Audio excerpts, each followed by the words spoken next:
Hello dear students, welcome to the channel. তো তোমরা যারা ওয়েস্ট বেঙ্গল বোর্ডের ক্লাস 10-এ পড়ো, তোমাদের ইংলিশ বই ব্লিস এই টেক্সট বুকের যে গল্প বা কবিতাগুলো রয়েছে তার প্রথমটা আমি অলরেডি আলোচনা করেছি তোমাদের জন্য, father self by আরকেন আরেন।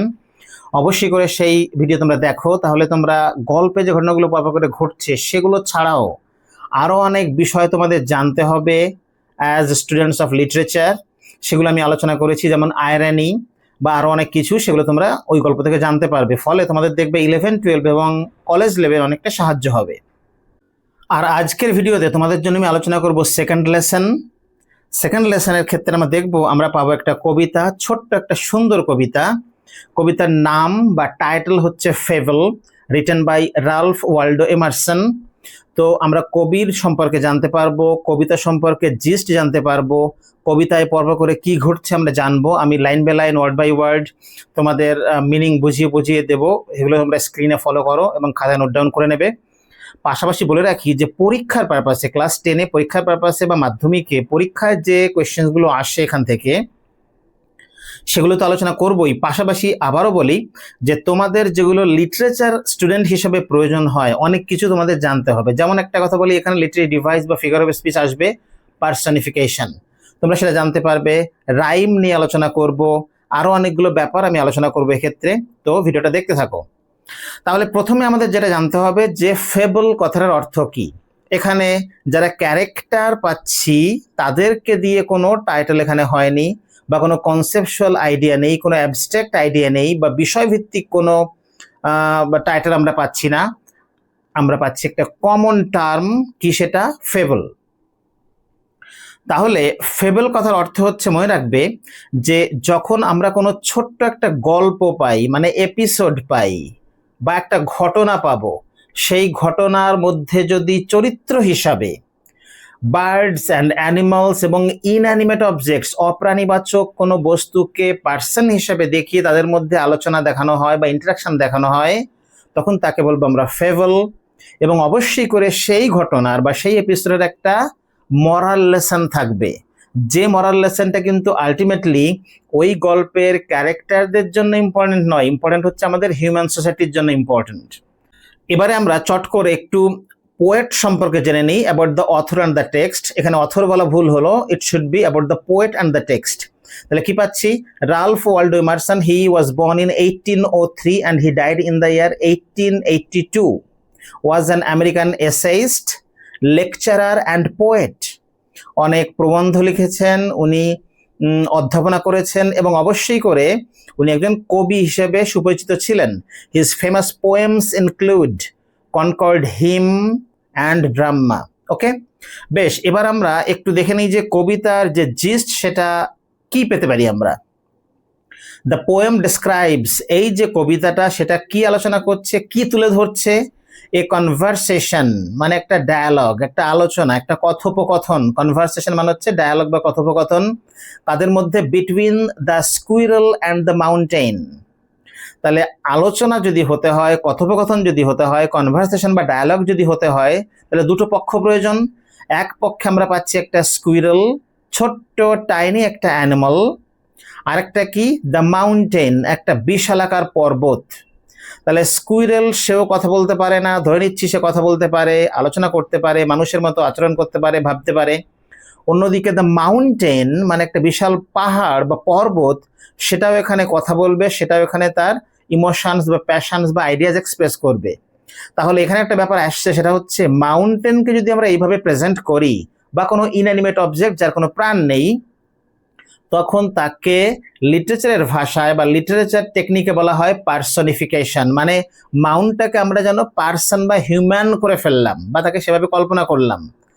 The squirrel points out that, এই যে ছোট্ট কাঠবেড়ালি যেটা ভীষণ দ্রুত চলে, ভীষণ ছটফটে, সে কি পয়েন্ট আউট করছে, কি উল্লেখ করছে, কি তুলে ধরছে ব্যাপারটা? That in this world every being, তাহলে তার পয়েন্ট অফ ভিউ হচ্ছে, তার মতামতটা এরকম যে এই পৃথিবীতে এভরি বিইং মানে প্রত্যেকটা প্রাণী বা প্রত্যেকটা জিনিস, সেটা মানুষ হতে এমন কোনো ব্যাপার নেই, লিভিং হোক নন লিভিং হোক, সেটা প্রাণীবাচক হোক বা অপ্রাণীবাচক হোক, এমনকি বিগ হোক বা স্মল হোক, বড় হোক বা ছোট হোক, কি হ্যাভ, এখানে হ্যাভ হবে না, হবে হ্যাজ, কারণ এভরি বিইং বলা হচ্ছে সিঙ্গুলার, তাই হ্যাজ। তারপরে দেওয়ার রাখা যেতে পারে বা হিজ অর হার করা যেতে পারে। দেয়ারটা সিঙ্গুলার প্লুরাল ব্যাপারটা নয়, দেয়ারটা হচ্ছে এখানে ম্যাসকুলিন না ফেমিনিন, আমরা সেটাকে যদি না বোঝাতে চাই বা ইন্ডিকেট না করতে চাই বা সিঙ্গুলার প্লুরালকে যদি দুটোকে ইন্ডিকেট করতে চাই তাহলে দেয়ার দিতে হয়। তাহলে এখানে হ্যাজ হবে, has there individual reasons for existence. Last পার্টটা খুব important, individual reasons for existence. তার মানে কোনো কিছু ছোট হোক বড় হোক, প্রাণীবাচক হোক অপ্রাণীবাচক হোক, তার এই পৃথিবীতে একটা বাঁচার পেছনে কারণ রয়েছে। সেই কারণটা অন্য কেউ বলতে পারে না যে তোমার ওই বাঁচার পেছনে কারণ বা তোমার কর্মকাণ্ড তুচ্ছ, আমি বড় তুমি ছোট, এরকম কোনো কারণ নেই বলার। তো সবারই পৃথিবীতে একটা উদ্দেশ্য রয়েছে, সবারই পৃথিবীতে একটা কাজ বা কর্মকাণ্ড থাকে, ফলে সেটাই আমাদের সবাইকে মেনে নিতে হয়। এটাই হচ্ছে আসল মেসেজ। দেখা যাক এবারে আমরা কবিতাটা লাইন বাই লাইন পড়ি। Read the following poem. বেশ, খেয়াল করো, আমি প্রত্যেকটা ইম্পর্টেন্ট ওয়ার্ডের মিনিং স্ক্রিনে দিয়ে দেবো, তোমরা সেগুলো নোট ডাউন করবে। ফার্স্ট তাহলে কি হচ্ছে, the mountain and the squirrel. তাহলে একদিকে হচ্ছে একটা পাহাড় আর একদিকে একটা স্কুইরেল মানে ছোট্ট কাঠবিড়ালি। তাহলে the mountain and the squirrel had a quarrel. Quarrel মানে ঝগড়া, কিন্তু এখানে কোয়ারেল কথাটা আসলে মানেটা হচ্ছে ডিবেট। ওকে, ডিবেট কেন এখানে ইউজ করা হয়নি, কোয়ারেল ইউজ করা হয়েছে এই স্কুইরেলের সঙ্গে কোয়ারেলের খানিকটা রাইম সিমিলারিটির জন্য। ওকে, কিন্তু কোয়ারেল কথাটাকে আমাদের বুঝতে হবে যে এটা হচ্ছে ডিবেট। তার মানে এই দুটো প্রাণী বা এই দুটো এন্টিটি বলবো আমরা। তাহলে পাহাড় তো আর প্রাণী নয়, স্কুইরেল প্রাণী। তাহলে আমরা কি বলবো, এই দুজনকে একগোত্রে ফেলে বলবো এন্টিটি। ওকে, বা এন্টিটিজ লিটারেচার এগুলোর ভাষা, খেয়াল করবে। তাহলে এখানে দুটো এন্টিটি পাচ্ছি, মাউন্টেন আর স্কুইরেল, এবং তাদের মধ্যে কি হলো, তাদের মধ্যে একটা কোয়ারেল বা একটা ডিবেট হয়ে গেল। ডিবেটটা কি নিয়ে, কি ব্যাপারে, কি প্রসঙ্গে? And the former called the latter little prig. তাহলে এখানে ফর্মার মানে হচ্ছে যখন আমরা দুটো এন্টিটি বা দুজন ব্যক্তি বা দুটো বস্তুকে মেনশন করব, তারপরে প্রথমে যাকে মেনশন করা হয় তাকে বলতে হয় ফর্মার, মানে আগের জন বা আগেরটা। পরে যাকে মেনশন করা হয়েছে তাকে বলতে হয় পরের জন বা পরেরটা। তাহলে দ্য মাউন্টেন মানে হচ্ছে দ্য ফর্মার, দ্য স্কুইরেল মানে হচ্ছে the latter. Okay, LATTER spelling খেয়াল করবে। এর সঙ্গে আরেকটা ওয়ার্ড আমরা পাই, সেটা হচ্ছে LATER, সেটা উচ্চারণ হচ্ছে লেটার। লেটার মানে পরে বা পরবর্তী সময়ে। এবারে কি হচ্ছে, the former called the latter মানে মাউন্টেন স্কুইরেলকে কি বলে বসলো, লিটল প্রিগ। লিটল মানে তো বোঝা গেল, কারণ স্কুইরেল বা কাঠবিড়ালিটি ছোট্ট, টাইনি, তাই জন্য লিটল বললো। প্রিগ বললো কেন? প্রিগ বলছে এই কারণে, খানিকটা তাচ্ছিল্যের সুরে, যে তুমি একটা টাইনি প্রিগ, মানে তুমি মনে করো যে তুমি সব ব্যাপারে ঠিক, তুমি মরালি কারেক্ট, তোমার কোনো ভুল নেই, দোষ নেই, বাকিদের সবার দোষে ভর্তি, এরকম যদি কোনো ব্যক্তি তার অ্যাটিটিউড থাকে তাকে বলা হয় প্রিগ। তাহলে মাউন্টেন, এই বিশালাকার পাহাড়টা তার কাছে আকারে নগণ্য একটা কাঠবিড়ালিকে প্রিগ বলে বসলো, বেশ খানিকটা তাচ্ছিল্যের সুরে অবশ্যই। বান রিপ্লাইড, বান মানে এখানে অবশ্যই করে কাঠবিড়ালি, কিন্তু বান মানে কি, বানের সঙ্গে তো কাঠবিড়ালির কোনো মিল নেই। আমি তোমাদেরকে একটা ছবি দেখাবো, তাহলে তোমরা পরিষ্কার বুঝতে পারবে যে বান কথাটা কেন এখানে ব্যবহৃত হলো। তাহলে এবার খেয়াল করো, বান মানে BUN, বান মানে হচ্ছে চুলের খোপা। আমি একটা ছবি তোমাদের জন্য ডাউনলোড করেছি যাতে তোমরা ব্যাপারটা বুঝতে পারো, এটা কোথাও এক্সপ্লেন করা নেই। ব্যাপারটা এরকম যে এই হচ্ছে চুলের খোপা। খেয়াল করো, আমরা দেখি যে মেয়েরা অনেক সময় তাদের চুলটাকে খোপা করে রাখে, এটা সেটা। এখানে আরেকটা ফর্ম, অনেকটা একটু টাইডি বেশি। এখানে তিনটে ভার্সন আছে মেয়েদের চুলের খোপা। যদি চুলটা একটু অগোছালো থাকে তাহলে মাথার পেছনে চুলটাকে দেখে কি মনে হচ্ছে, এটা হচ্ছে বান, এগুলোকে বান বলা হয়। এবারে এর সঙ্গে দেখো তো মিল পাও কিনা এটার। কাঠবিড়ালির লেজের যে আকার বা খানিকটা আকৃতি, সেটা কি মেয়েদের চুলের বানের সঙ্গে খানিকটা মিল থাকে না? অবশ্যই থাকে। আরেকটা দেখো, সেটা হচ্ছে এখানেও কাঠবিড়ালির লেজটাকে খেয়াল করো, বা এখানে দেখো। তো আমরা যদি এই দুটো ছবি মানে কাঠবিড়ালির লেজ এবং মেয়েদের যে চুল বান করে রাখা, খোপা করে রাখা, দুটোকে একটু খেয়াল করি তাহলে বুঝতে পারবো যে এখানে বান বলতে মেয়েদের চুল যেমন কাঠবিড়ালির লেজটাও সেরকম, সেই কাঠবিড়ালিকে মেনশন করা হয়েছে। তাহলে বান কথার আসল মানে হচ্ছে চুলের খোপা, মেয়েদের বা মহিলাদের। এক্ষেত্রে বান মানে কাঠবিড়ালি, মানে কাঠবিড়ালির লেজ এবং মেয়েদের চুলের খোপার মধ্যে সাদৃশ্য থাকার জন্য বান কথা দিয়ে কাঠবিড়ালিকে ইন্ডিকেট করা হচ্ছে। তো যাই হোক, যখন মাউন্টেন কাঠবিড়ালিকে লিটল প্রিগ বলে বসলো, তখন বান মানে কাঠবিড়ালি রিপ্লাই করলো, তারও তো কিছু প্রতি উত্তর দেওয়ার পালা এবারে। সে কি বলছে? কোটেশনের মধ্যে আগে ছিল, কোটেশনের মধ্যে পাচ্ছি, you are doubtless very big. Doubtless মানে হচ্ছে it is no doubt, there is no doubt. Okay, তার মানে ডাউটলেসলি, তার মানে দাঁড়াচ্ছে যে সন্দেহের কোনো অবকাশ নেই যে তুমি ইউ আর ভেরি বিগ। হ্যাঁ, আমার তুলনায় তো বটেই, তুমি একটা পাহাড়, একটা পর্বত, তুমি বিশাল আকার, এতে কোনো সন্দেহ নেই। তারপরে লজিকটাকে এক্সটেন্ড করছে, বাট, কিন্তু একটা কিন্তু আছে, all sort of things and weather must be taken in together to make up a year and a sphere। খুব সুন্দর এই চারটে লাইন এবং ভীষণভাবে জটিল। ও কি বলা হচ্ছে যে তুমি বড়, বুঝলাম, মানলাম, সবই ঠিক আছে, কিন্তু তোমাকেও এটা বুঝতে হবে, তোমাকেও এটা মানতে হবে যে all sorts of things and weather, তাহলে তোমাকেও এটা বুঝতে হবে যে all sorts of things and weather must be taken in together।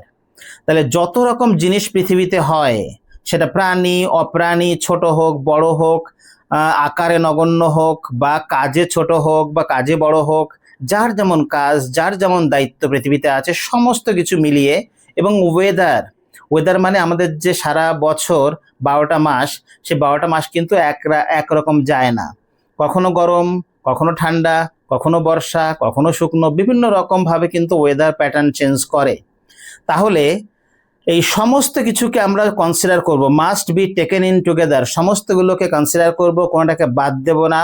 বিভিন্ন যে ভ্যারাইটি পৃথিবীতে দেখা যায়, বিভিন্ন রকম যে ওয়েদার দেখা যায়, এই সবগুলোকে কনসিডার করলে তবেই কি পাওয়া যায়? To make up A year and a sphere. তাহলে কোনো একটা বছরকে যদি আমি কল্পনা করি, সেই বছরের মধ্যে কিন্তু বিভিন্ন ওয়েদার প্যাটার্ন থাকে, বিভিন্ন ঋতু থাকে, ঠান্ডা গরম যেমনটা বললাম। তাহলে বছরকে যদি কল্পনা করা হয়, সেখানে শুধু বসন্ত থাকবে, আরামের সিজন থাকবে এমনটা নয়, কষ্টের সিজনও থাকে। সেটাই হচ্ছে বছরের একটা সার্থকতা।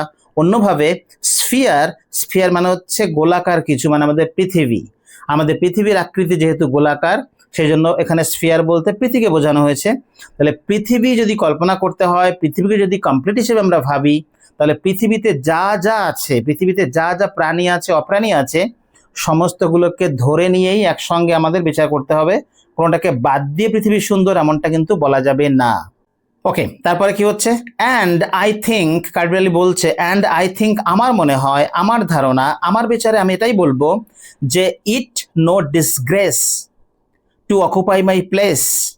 তাহলে কাঠবিড়ালি হিসেবে আমি জন্মেছি পৃথিবীতে, আমি আমার যে কাজ সেটাই আমি করি, আমার যেটা সম্ভব আমি সেটাই করি, আমার জন্য যে ডিউটি আরোপিত হয়েছে, যে কাজ আমার করার কথা আমি সেটাই করি, সেটা করা আমার কাছে কোনো ডিসগ্রেস নয়, অসম্মান নয়, কোনো অপমান নয়।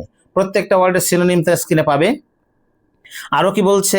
If I am not so large as you, যেমনটা তুমি বলছো বারবার যে তুমি বিশাল, আমি ছোট, আমি খুব ক্ষুদ্র, ভালো কথা। যদি আমি তোমার মতো এত বড় না হই, you are not so small as I, তুমিও তো আমার মতো ছোট নাও। তাহলে পৃথিবীতে বড় হওয়াটা সার্থকতা নাকি ছোট হয়ে জন্মাটা সার্থকতা, মানে আকারে? কে বলে দেবে কথা? এ কথার মীমাংসা কে করবে? বড় হওয়াটা সার্থকতা নাকি ছোট হওয়াটা সার্থকতা, কোনটা ভালো কোনটা খারাপ, এটা তো কেউ বিচার করে দেয়নি। তাহলে সবাইকে গড ক্রিয়েট করেছেন, পৃথিবীতে এনেছেন, গড তার প্ল্যান মাফিক নিয়ে এসছেন। এখানে তুমি আমাকে বিচার করার কে, আর আমি তোমাকে বিচার করার কে? আরও কি বলা হচ্ছে? You are not so small as I and not half so spry. স্প্রাইয়ের মিনিং দেওয়া আছে, তাও বলে দিই। স্প্রাই মানে হচ্ছে প্রাণবন্ত, ছটফটে, প্রাণ উচ্ছ্বাস যার মধ্যে বেশি, সেরকম।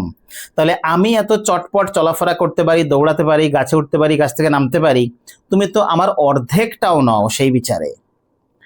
I will not deny you make a very pretty squirrel track. আমি এটাও অস্বীকার করব না, এটা আমি স্বীকার করব, বা এটা আমি সত্যি মেনে নেব যে তুমি বিভিন্ন গাছপালা তোমার শরীরের উপর রেখেছো, তাদেরকে বহন করছো, সেই গাছপালাতেই আমার বাসা। এবং পাহাড়ের যে পাদদেশ, সেখানে একটা ট্র্যাক তুমি তৈরি করেছো বা ট্র্যাক তুমি হতে দিয়েছো, এবং সেই রাস্তা দিয়ে, ট্র্যাক মানে রাস্তা বা পাথ, সেই পাথ দিয়েই আমি আমার দৌড়ঝাঁপ করি, আমি চলাফেরা করি। ফলে সুন্দর স্কুইরেল ট্র্যাক তুমি বানিয়ে দিয়েছো, সেটা ঠিক, এটা অস্বীকার করার জায়গা নেই। তার ফলে তোমাকে ওটা মানতে হবে যে ট্যালেন্টস ডিফার। প্রত্যেকের ক্ষমতা, প্রত্যেকের অনুভব, প্রত্যেকের কর্মশৈলী, প্রত্যেকের যে বিভিন্ন কাজ করার পদ্ধতি এবং ক্ষমতা, সেগুলো আলাদা আলাদা হবে। কেন হবে না? All is well and wisely put. তাহলে সমস্ত কিছুই পৃথিবীতে, সমস্ত কিছু একটা ব্যালেন্স ওয়েতে ধরে রাখা আছে এবং সুন্দরভাবে একটা যা সামঞ্জস্যপূর্ণভাবে সব কিছু পৃথিবীতে রাখা আছে ব্যালেন্সড ওয়েতে। কি? If I can not carry forest on my back, যদি তুমি বলো যে তুমি তোমার পিঠে বা তুমি তোমার শরীরের উপরে বিশাল বিশাল গাছের জঙ্গল ধরে রেখেছো, সত্যি কথা, হ্যাঁ তুমি পারো, তুমি তাই করেছো। Neither can you crack a nut, কিন্তু তুমি একবার ভেবে দেখো যে গাছগুলো তুমি তোমার শরীরের উপর বহন করছো পাহাড় হিসাবে, সেই গাছগুলোতে যে নাট বা ফলগুলো হয়, সেই ফলগুলো যে এত সুস্বাদু, সেটা কি তুমি কোনোদিন ভেঙে খেয়ে দেখেছো? যেটা আমি করতে পারি। তার মানে পৃথিবীতে তুমি এসছো কতগুলো কাজ করতে, আমি এসছি কতগুলো কাজ করতে, সেই কাজগুলো যে এক হবে এমনটা নয়, কাজগুলো আলাদা হতেই হবে, কারণ তুমি আমি আলাদা। তার মানে এই নয় যে আমি ছোট তুমি বড়, তুমি ছোট আমি বড়। তার মানে এই যে আমরা একটা কাজই করব, সেটা হচ্ছে আমাদের বিভিন্ন নাম, বিভিন্ন গোত্র, বিভিন্ন ধর্ম, বিভিন্ন ভাষা, বিভিন্ন খাবার, ওকে, এসব আলাদা আলাদা হওয়া সত্ত্বেও we can do one thing, আমরা একটা কাজ নিশ্চয়ই করতে পারি এবং একটা কাজ আমাদের করতেই হবে। সেটা কি? We can cooperate and we can coexist. আমরা একেবারের সঙ্গে তাল মিলিয়ে চলতে চেষ্টা করতে পারি বা পারা উচিত, এবং আমরা চেষ্টা করব যে একা আমিই বাঁচবো এমনটা নয়, সবাই, সে যেই হোক না কেন, সবাই যেন পৃথিবীতে শান্তিপূর্ণভাবে সহাবস্থান করতে পারে। এই হচ্ছে গল্পটার মরাল। ফলে যদি আমাদের সমাজটাকে, দেশটাকে এবং পৃথিবীকে সুন্দর করে তুলতে হয়, আমাদের এই বিভাজনকে মুছে দিতে হবে, আমাদের এই বিভাজনকে ভুলে যেতে হবে। আমরা খেয়াল করব, মনে করব যে কেউ পৃথিবীতে পারফেক্ট নয়, কেউ পৃথিবীতে কমপ্লিট নয়, কেউ পৃথিবীতে আইডিয়াল নয়। এই সব টার্মগুলো হচ্ছে আপেক্ষিক, এগুলো রিলেটিভ। ফলে আমাদের সবার মধ্যে একটা হিউমিলিটি বা নম্র ভাব কিন্তু আসা উচিত। ওকে, এই হচ্ছে কবিতার সারমর্ম, এই হচ্ছে কবিতার বিভিন্ন দিক। ফলে তোমরা কবিতাটা একটু ভালো করে আরেকবার রিক্যাপ করে নাও, আমি ওয়ার্ড মিনিং দিয়ে দেবো, সবকিছু আইডিয়াগুলো থাকবে, এবং এর ফলে তোমাদের কিন্তু পুরো ব্যাপারটা বুঝতে একটা সহজ হবে। অলরাইট, তাহলে আজকের পরে তোমাদের আরো যে পরবর্তীকালে লেসনগুলো থাকছে, এক এক করে আমি সবগুলোই কভার করব। শুধু টেক্সট নয়, গ্রামারও থাকবে, রাইটিং স্কিলস থাকবে, আনসিন কম্প্রিহেনশনও থাকবে, ভোকাবুলারির উপরে যে কোয়েশ্চেনগুলো তোমাদের পরীক্ষায়, সেগুলো নিয়ে আমি আলোচনা করব। ফলে দেখতে থাকো এবং অবশ্যই করে তোমরা তোমাদের বন্ধু মহলে এই ভিডিও শেয়ার করো। ফলে অনেকের যাদের প্রয়োজন, সত্যিই প্রয়োজন, যারা কোনো গাইডেন্স পাচ্ছে না, ভালো গাইডেন্স না পাওয়ার ফলে যারা অনেকেই এগোতে পারছে না, নম্বর তুলতে পারছে না, তাদের কিন্তু এই ভিডিওগুলো অবশ্যই কাজে আসবে। Okay, so always study hard, take care of yourself, and think like the message of this poem, independently and neutrally. All the best.